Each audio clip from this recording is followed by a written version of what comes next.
ಓಂ ಶ್ರೀ ಪರಮಾತ್ಮನೇ ನಮಃ.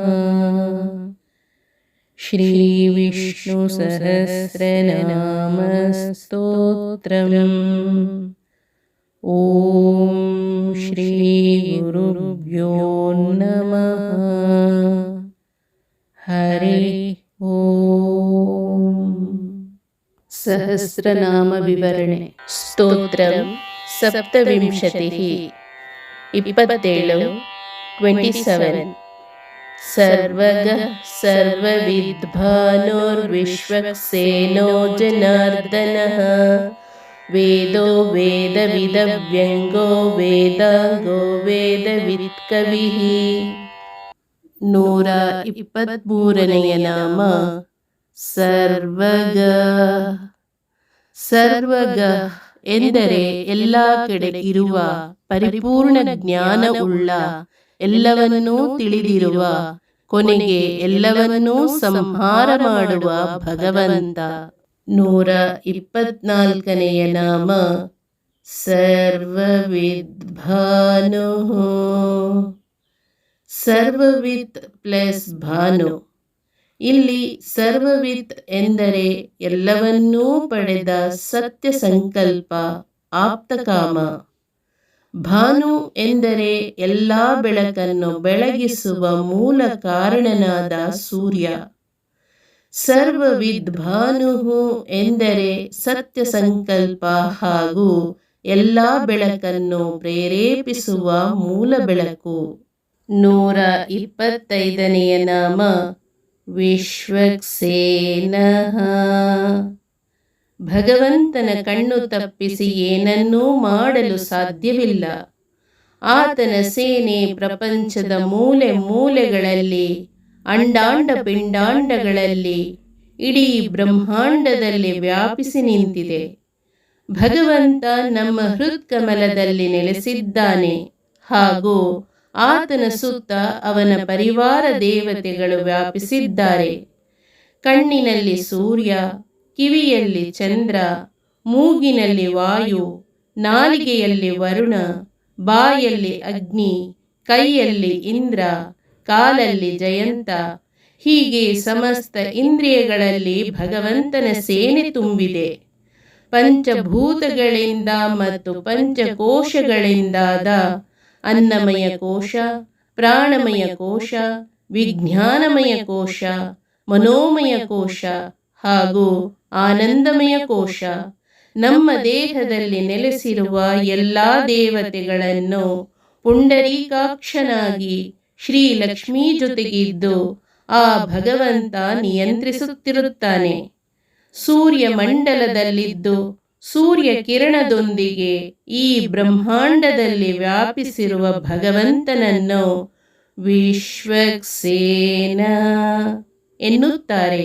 126ನೇಯ ನಾಮ ಜನಾರ್ದನ. ಜನ ಪ್ಲಸ್ ಅರ್ಧನ ಈಕ್ವಲ್ ಟು ಜನಾರ್ದನ. ಇಲ್ಲಿ ಅರ್ಧನ ಎನ್ನುವ ಪದ ಕೊನೆಗೊಳಿಸುವವನು ಎನ್ನುವ ಅರ್ಥವನ್ನು ಕೊಡುತ್ತದೆ. ಜನ ಅನ್ನುವ ಪದಕ್ಕೆ ಅನೇಕ ಅರ್ಥಗಳಿವೆ. ಮೊದಲನೆಯದು, ಜನ ಎಂದರೆ ದುರ್ಜನ. ಜನಾರ್ದನ ಎಂದರೆ ದುರ್ಜನ ನಾಶಕ. ಎರಡನೆಯದು, ಜನ ಎಂದರೆ ಜನನ ಉಳ್ಳವರು. ಜನಾರ್ದನ ಎಂದರೆ ಜನನ ಮುಕ್ತಗೊಳಿಸುವವನು, ಅಂದರೆ ಮುಕ್ತಿ ಪ್ರದಾಯಕ. ಮೂರನೆಯದು, ಜನ ಎಂದರೆ ದೇಹ. ಜನಾರ್ದನ ಎಂದರೆ ಜೀವರಿಗೆ ದೇಹದಿಂದ ಮುಕ್ತಿ ಕೊಡುವವನು, ಅಂದರೆ ಮೋಕ್ಷಪ್ರದ. ನಾಲ್ಕನೆಯದು, ಜನ ಎಂದರೆ ಸಜ್ಜನ. ಜನಾರ್ದನ ಎಂದರೆ ಸಜ್ಜನರ ಪ್ರಾರ್ಥನೆ ಸ್ವೀಕರಿಸಿ ಅವರ ಅಭೀಷ್ಟವನ್ನು ಪೂರೈಸುವವನು. 127ನೇಯ ನಾಮ ವೇದ.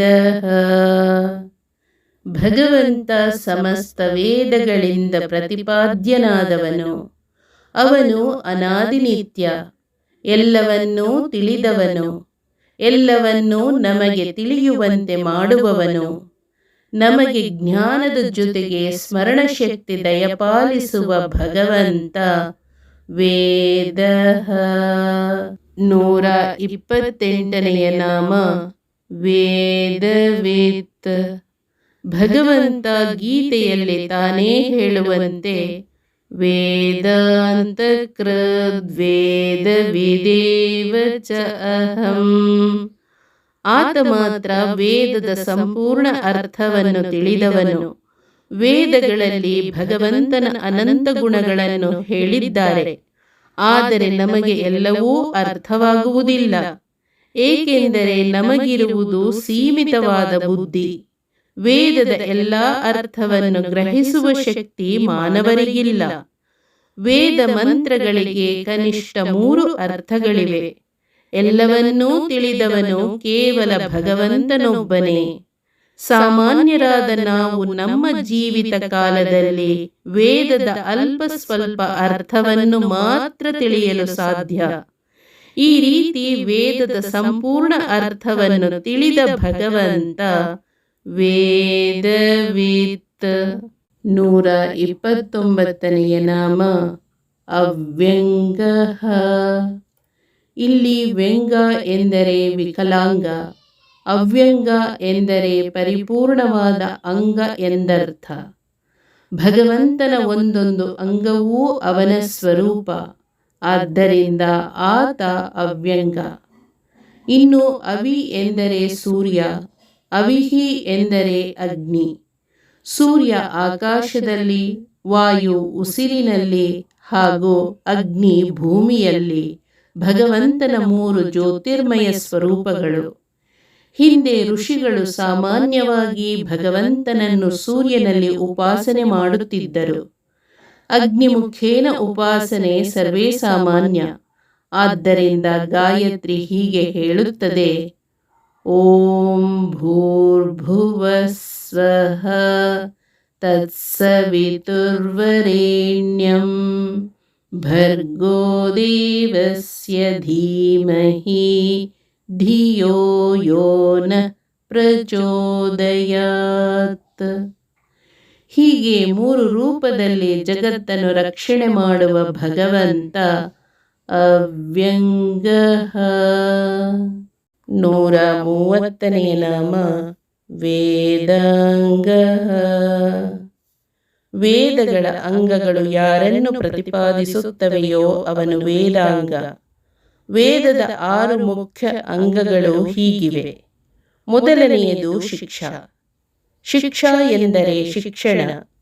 ನಮ್ಮ ಧ್ವನಿಯಿಂದ, ನಮ್ಮ ಅನುಭವದಿಂದ ವೇದ ಮಂತ್ರಗಳನ್ನು ಉಚ್ಚರಿಸುವುದು ಹೇಗೆ ಎಂದು ತಿಳಿಸುವ ಶಾಸ್ತ್ರ ಶಿಕ್ಷಾ. ಸಂಸ್ಕೃತದಲ್ಲಿ ನಾವು ಉಚ್ಚಾರವನ್ನು ಸ್ವಲ್ಪ ತಪ್ಪಾಗಿ ಹೇಳಿದರೆ ಅದು ವ್ಯತಿರಿಕ್ತ ಅರ್ಥವನ್ನು ಕೊಡುತ್ತದೆ. ಉದಾಹರಣೆಗೆ ಫಲ ಮತ್ತು ಫಲ. ಇಲ್ಲಿ ಫಲ ಎಂದರೆ ಹಣ್ಣು, ಫಲ ಎಂದರೆ ಮಾಂಸ. ಆದ್ದರಿಂದ ನಾವು ತುಂಬಾ ಎಚ್ಚರವಾಗಿ ವೇದ ಮಂತ್ರಗಳನ್ನು ಉಚ್ಚರಿಸಬೇಕು. ಇದಕ್ಕಾಗಿ ತಪ್ಪನ್ನು ಕ್ಷಮಿಸುವಂತೆ ಪ್ರಾಯಶ್ಚಿತ್ತ ಮಂತ್ರವನ್ನು ಜಪದ ಕೊನೆಗೆ ಹೇಳುತ್ತೇವೆ. ಸ್ವರವರ್ಣ ಲೋಪದೋಷ ಪ್ರಾಯಶ್ಚಿತ್ತಾರ್ಥಂ ನಾಮತ್ರಯ ಮಂತ್ರ ಜಪಂ ಕರಿಷ್ಯೆ ಎಂದು ಹೇಳಿ ಈ ಕೆಳಗಿನಂತೆ 3 ಬಾರಿ ಹೇಳುತ್ತೇವೆ. ಓಂ ಅಚ್ಯುತಾಯ ನಮಃ, ಓಂ ಅನಂತಾಯ ನಮಃ, ಓಂ ಗೋವಿಂದಾಯ ನಮಃ, ಓಂ ಅಚ್ಯುತಾನಂತ ಗೋವಿಂದೇಭ್ಯೋ ನಮಃ, ಓಂ ಅಚ್ಯುತಾಯ ನಮಃ, ಓಂ ಅನಂತಾಯ ನಮಃ, ಓಂ ಗೋವಿಂದಾಯ ನಮಃ, ಓಂ ಅಚ್ಯುತಾನಂತ ಗೋವಿಂದೇಭ್ಯೋ ನಮಃ, ಓಂ ಅಚ್ಯುತಾಯ ನಮಃ, ಓಂ ಅನಂತಾಯ ನಮಃ, ಓಂ ಗೋವಿಂದಾಯ ನಮಃ, ಓಂ ಅಚ್ಯುತಾನಂತ ಗೋವಿಂದೇಭ್ಯೋ ನಮಃ. ಎರಡನೆಯದು ಕಲ್ಪ.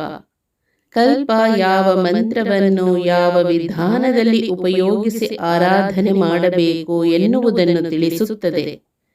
ಮೂರನೆಯದು ವ್ಯಾಕರಣ. ಶಬ್ದವನ್ನು ಸರಿಯಾಗಿ ಉಚ್ಚಾರ ಮಾಡುವುದಕ್ಕೆ ಬೇಕಾದ ಅಂಶಗಳನ್ನು ವ್ಯಾಕರಣ ತಿಳಿಸುತ್ತದೆ. ನಾಲ್ಕನೆಯದು ನಿರುಕ್ತ. ಶಬ್ದವನ್ನು ಒಡೆದಾಗ ಅದು ಯಾವ ಯಾವ ಧಾತುವಿನಿಂದ ಹುಟ್ಟಿದೆ, ಅದರ ಅರ್ಥ ವಿಸ್ತಾರ ಏನು ಎನ್ನುವುದನ್ನು ನಿರುಕ್ತ ತಿಳಿಸುತ್ತದೆ. ಐದನೆಯದು ಜ್ಯೋತಿಷ. ಜ್ಯೋತಿಷ ಪುಣ್ಯಕರ್ಮ ಮಾಡಲು ಯಾವ ಕಾಲ ಹೆಚ್ಚು ಪ್ರಾಶಸ್ತ್ಯವಾದ ಕಾಲ ಎಂದು ತಿಳಿಸುತ್ತದೆ. ವಾತಾವರಣದಲ್ಲಿ ಕೆಲವೊಮ್ಮೆ ಪ್ರತಿಬಂಧಕ ಶಕ್ತಿಗಳಿರುತ್ತವೆ ಹಾಗೂ ಇನ್ನೂ ಕೆಲವೊಮ್ಮೆ ಅನುಕೂಲಕರ ಶಕ್ತಿಗಳಿರುತ್ತವೆ.